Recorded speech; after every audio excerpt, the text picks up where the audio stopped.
आज हम इस वीडियो में संख्या पद्धति की संख्या के प्रकार बताएंगे। संख्या कितने प्रकार की होती है, सम संख्या, विषम संख्या, प्राकृतिक संख्या, आभास संख्या, सभी संख्या के बारे में आज बताऊंगा। आप वीडियो में बने रहिएगा। अच्छा लगेगा वीडियो तो लास्ट में वीडियो को लाइक और कमेंट कीजिएगा। चलो मैं वीडियो को स्टार्ट करता हूँ। अब मैं बताता हूँ प्राकृतिक संख्या। प्राकृतिक संख्या वो सभी संख्याएं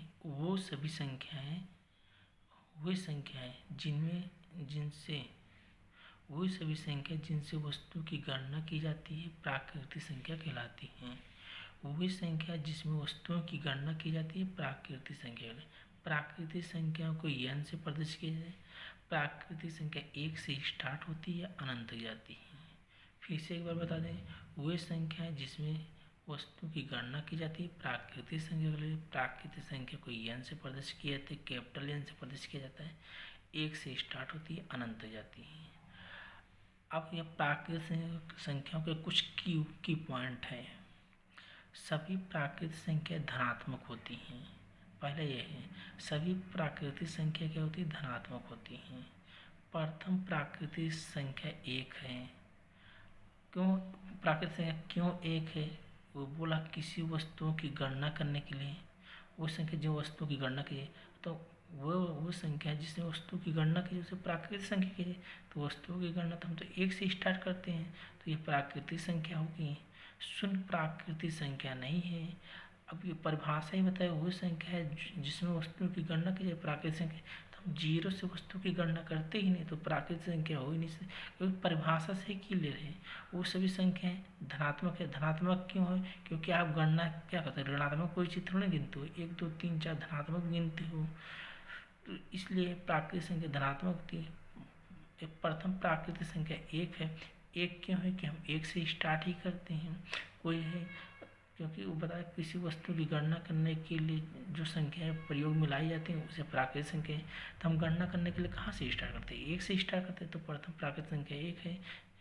शून्य प्राकृतिक संख्या नहीं है। क्यों नहीं है शून्य प्राकृतिक संख्या? क्योंकि गणना हम 1 से करते हैं, 0 से करते नहीं, तो प्राकृतिक संख्या 0 नहीं है। माने एक लाइन में याद करना है कि प्राकृतिक संख्या धनात्मक होती हैं। प्रथम प्राकृतिक संख्या 1 है, शून्य प्राकृतिक संख्या नहीं है। पूर्ण संख्याएं प्राकृतिक संख्या में 0 को सम्मिलित कर दो तो पूर्ण संख्याएं बन जाती हैं। प्राकृतिक संख्या में 0 को सम्मिलित कर दो तो पूर्ण संख्याएं बन जाती है। पूर्ण संख्या को W से प्रतीक है। सबसे छोटी पूर्ण संख्या 1 है, इसको लिख लो। सबसे छोटी पूर्ण संख्या है वो 0 है, 0 है। सबसे छोटी पूर्ण संख्या क्या है, 0 है, इसको नोट डाउन कर लो। सबसे छोटी पूर्ण संख्या 0 है। पूर्ण संख्या किसे कहते हैं? प्राकृतिक संख्या में शून्य को सम्मिलित कर दीजिए तो क्या होती है, पूर्ण संख्या है। प्राकृतिक संख्या हमको 1 से चलती हैं और लेकिन पूर्ण संख्या 0 से स्टार्ट होता है। पूर्णांक किसे कहते हैं? पूर्णांक किसे कहते हैं? अब धन पूर्णांक और ऋण पूर्णांक के समूह को पूर्णांक कहते हैं। जैसे लिखा पूर्णांक को I से प्रदर्शित किया। देखिए ये ऋण पूर्णांक है, धन पूर्णांक है, दोनों के समूह को हम पूर्णांक कहते हैं। पूर्णांक 2 प्रकार के, एक धनात्मक होता है, एक ऋणात्मक होता है। ये है पूर्णांक संख्या 2 प्रकार की होती है, एक धनात्मक एक ऋणात्मक होती हैं। सम संख्या वो सभी संख्या जो 2 से पूर्णतः विभाजित हो सम संख्या कहलाती हैं। सम संख्याएं 2 4 6 8 हैं। विषम संख्या किसे कहते हैं? वो सभी संख्या जो 2 से पूर्णतः विभाजित न हो विषम संख्या कहलाती है। जैसे 1 3 5 7 9, ये सब क्या है, विषम संख्याएं हैं। आभास संख्या वे संख्या है जो एक और स्वयं के अतिरिक्त कोई अन्य गुणनखंड न हो, आभास संख्या कहलाती है। माने एक और स्वयं के अतिरिक्त कोई अन्य गुणनखंड नहीं है, केवल 2 गुणनखंड है। देखिए 2 गुणनखंड है, एक का एक स्वयं का, बाकी कोई अन्य गुणनखंड नहीं है, तो उसे आभास संख्या कहते हैं। आभास संख्या 2 3 5 7 11 13 है। 2 आभास संख्या क्यों है? देखिए 2 में क्या आभास संख्या का परिभाषा है, एक स्वयं का एक का, तो 2 में 1 का भी गुणनखंड है, 2 का है, तो 2 गुणनखंड के बन गया, तो 2 पूरे परिभाषा को पूर्ति कर रहा है 2, तो 2 क्या है, एक आभास संख्या है। अब देखिए कुछ की पॉइंट है। केवल दो ऐसी अकेली सम संख्या है जो आभास संख्या है। दो देखिए सम संख्या है, आभास संख्या भी है कि सबसे छोटी आभास संख्या 2 है, सबसे छोटी आभास संख्या 2 है, सबसे छोटी आभास संख्या 2 है। भाज्य संख्या किसी का जिसमें एक स्वयं और कम से कम एक गुणनखंड हो, कम से कम एक, उसे भाज्य संख्या माने। भाज्य संख्या में मिनिमम तीन गुणनखंड हो सकती हैं, उसे भाज्य संख्या कहते हैं। एक का एक स्वयं का, एक कम से कम एक किसी और का संख्या का हो गुणनखंड, तो भाज्य संख्या कहते हैं। अब कुछ की पॉइंट है, देखिए हम की पॉइंट बता दें। सबसे छोटी भाज्य संख्या 4 है। अब सबसे छोटी भाज्य संख्या 4 है, किस लिए देखते हैं, ये 4 है। परिभाषा क्या बोला, एक स्वयं और कम से कम एक गुणनखंड होता है तो उसे आभास संख्या कहते हैं। जैसे 4 का एक का है गुणनखंड, स्वयं का भी है गुणनखंड, और 2 कम से कम एक गुणनखंड 2 का है, तो ये पूरी पूर्ति कर रहा है परिभाषा को, भाज्य संख्या। तो 4 क्या है, भाज्य संख्या। सबसे छोटी भाज्य संख्या 4 है, सबसे छोटी भाज्य संख्या 4 है। ए ना तो भाज्य संख्या ना तो आभास संख्या, एक ना तो भाज्य संख्या ना आभास संख्या। एक भाज्य संख्या क्यों नहीं, क्योंकि भाज्य संख्या में 3 गुणनखंड चाहिए। जैसे एक का एक स्वयं का, एक कम से कम एक का, तो एक में 3 गुणनखंड नहीं बन पा रहा है, तो ये भाज्य संख्या नहीं है। ना ही ये आभास संख्या, एक ना तो आभास संख्या। आभास संख्या कहते हैं एक स्वयं का रहना चाहिए, एक का रहना है, तो 2 गुणनखंड एक में तो बन नहीं रहा है, तो ये आभास संख्या भी नहीं है। भाज्य संख्या सम और विषम होते हैं। विषम संख्या बता दीजिए 2 से विभाजित, तो वो सम संख्या बता दो 2 से विभाजित, तो विषम संख्या जो 2 से विभाजित ना हो उसे विषम संख्या कहते हैं। अब देखते हैं, हम पहले लिख रहे हैं विषम सम संख्या। सम संख्या है, देखिए सम संख्या 3 गुणनखंड बन गया है, एक का 4 का। देखिए एक बोला है एक का, एक स्वयं का, तो स्वयं 4 है, 4 का है, और कम से कम एक का, तो एक यहाँ 2 बन गए, तो 3 गुणनखंड बन गए। तो ये क्या है, सम संख्या होते हुए क्या है, 4 सम संख्या होती हुई भी भाज्य संख्या है। अब देखो हम विषम संख्या, जैसे 9 विषम संख्या है, अब फिर विषम संख्या है, अब 9 विषम संख्या के साथ भाज्य संख्या भी है। जैसे देखिए 9 एक बोला स्वयं का, एक 9 देखा स्वयं का है, 9 स्वयं का है, एक का गुणनखंड है, और कम से कम एक, तो एक देखिए कम से कम 3 का है, तो इसमें 9 में कितना 3 गुणनखंड बन गए, तो क्या है भाज्य के कोटा को पूर्ति कर रहा है, भाज्य की परिभाषा को पूरा लागू हो रहा है इस पर। तो 9 क्या है, एक भाज्य संख्या है लेकिन एक विषम संख्या है। तो वही बता रहा है यहाँ कि भाज्य संख्या सम और विषम दोनों हो सकती हैं। परिमेय संख्या किसे कहते हैं, वो संख्या जिसे पी और क्यू के रूप में व्यक्त किया जाता है, पी बटे क्यू के रूप में व्यक्त किया जाता है। वही संख्या जिसे जिन्हें पी और क्यू के रूप में पी बटे क्यू के रूप में व्यक्त किया जैसे परिमेय संख्या कहलाती है। जैसे 22/27 है, 2 है और -2 है। अब ये परिमेय संख्या कुछ की पॉइंट हैं।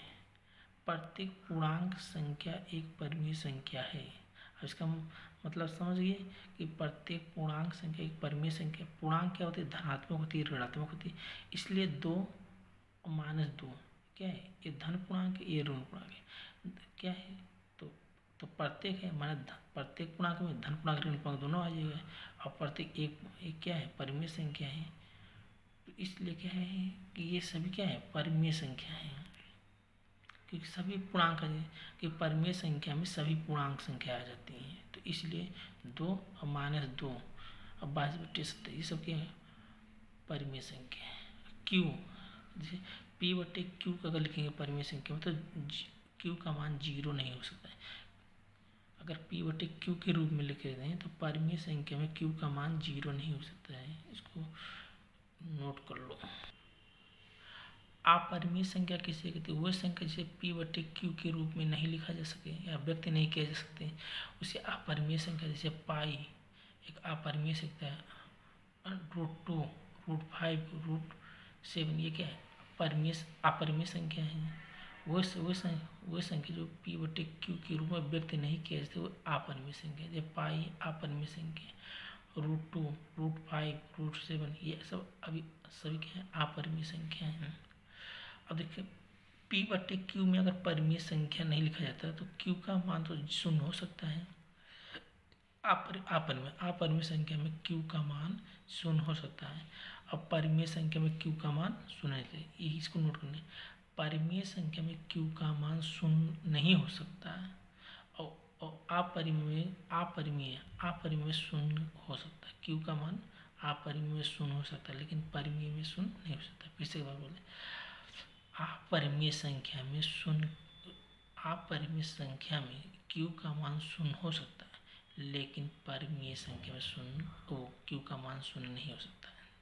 फिर से बोल देते हैं, q का मान अपरिमेय संख्या में शून्य हो सकता है, अब परिमेय संख्या में q का मान शून्य नहीं हो सकता। अब विभाज्यता का जांच करेंगे, 2 से विभाजित कैसे होगी। अगर इकाई का अंक सम संख्या हो तो वह संख्या 2 से विभाजित होगी।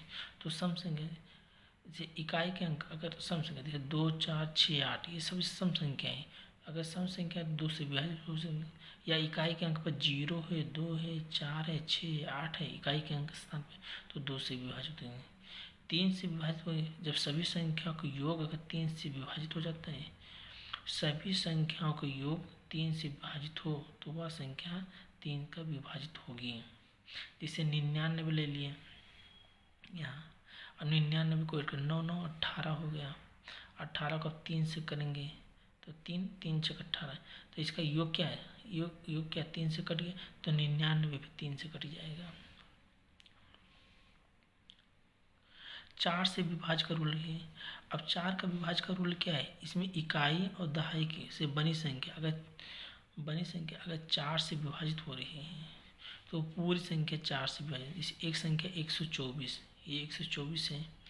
अब 124 इकाई और दहाई से बना है 24। देखिए इकाई और दहाई से बना 24, ये इकाई है 4 और 2 दहाई है तो 24 है। अब इसको 4 से विभाजित किए, 4 से इसको विभाजित किए तो कितना है, तो 4 और 4 से 24 कट गया है। तो ये क्या है, तो ये संख्या 24 जो कट गया है तो 124 भी संख्या से कट जाएगा। 5 का विभाज्य का रूल क्या है, अब 5 के विभाज्य अगर इकाई का अंक 0 या 5 है, इकाई का अंक 0 या 5 है तो 5 का विभाज्य होगा। जैसे 50 ले, 50 को 5 से भाग दिया, 5 धाम 50, तो क्या इकाई का अंक 0 है कट गया। अब फिर 15 ले, 15 को 5 और 5 से भाग दिए, 5 दिए 15 कट गया। तो देखा इकाई का अंक यहाँ 0 है, यहाँ 5 है, संख्या कट गया। तो क्या है, अगर 5 से विभाज्य कब होगा, जब इकाई का अंक 0 और 5 है, तो इकाई का अंक 0 या 5 है तो वो क्या है 5 से विभाजित हो जाएगी। अब 7 से विभाजिता का रूल देखेंगे, किसी संख्या में इकाई का अंक दोगुना कर दे। जैसे एक संख्या ये है 24 बनती है तो इकाई का अंक 9 है, तो क्या बोला है किसी संख्या की इकाई का अंक दोगुना कर दे। देखिए इकाई का अंक क्या दोगुना कर दे तो क्या है 9 दूनी 18 हो गया। फिर क्या बोल रहा है, शेष बची संख्या में से दुगुनी की गई संख्या को घटा दें। दुगुनी की गई संख्या 18 है और शेष बची संख्या कितना है 142, 242 है, 242 है तो 242 में से -18 करिए, दुगुनी की गई संख्या घटा लिए। अब कितना आपको मिल गया 224 में। अब 224 को हम 7 से भाग देती है। देखिए 224 से भाग दें तो कितना बार 32 बार गया, तो 224 अगर ये कट गया भाग 2, यहाँ माइनस करने पर जो संख्या अगर 7 से विभाजित करने कट गया तो ये पूरी संख्या 7 का विभाज्य है।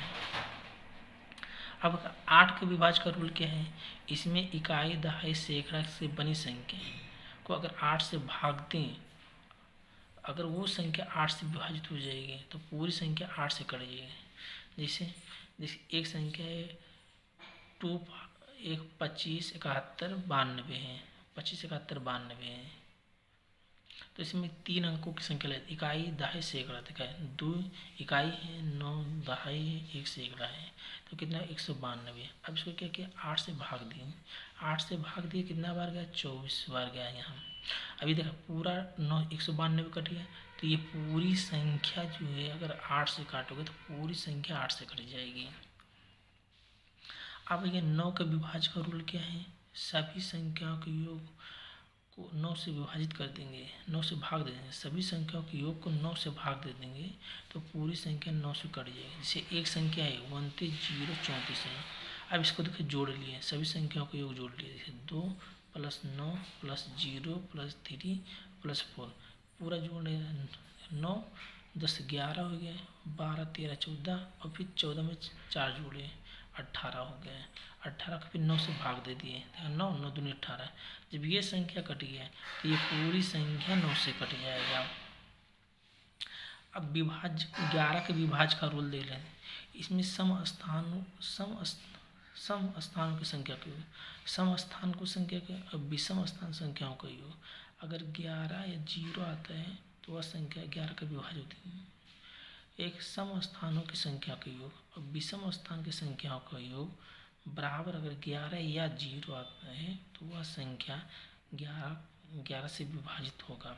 जैसे एक संख्या ले लेते हैं, 71 27 36 2 है। अब इसमें सम स्थान देखते हैं। सम स्थान किसका है? देखिए 2 पे है, सम है। ये 4 पे है, सम है। ये 6 पे है, ये सम है। तो बोल रहा है सम स्थानों की संख्या को, सम स्थानों की संख्या जोड़ लेते हैं तो 1 + 7 और +6। फिर क्या माइनस है तो माइनस लगा देते हैं।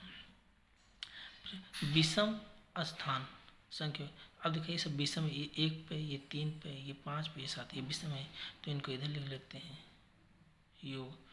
तो 7 + 2 + 3 + 2। अब देखिए इसको जोड़ोगे तो 6 7 और 7 दूनी 14।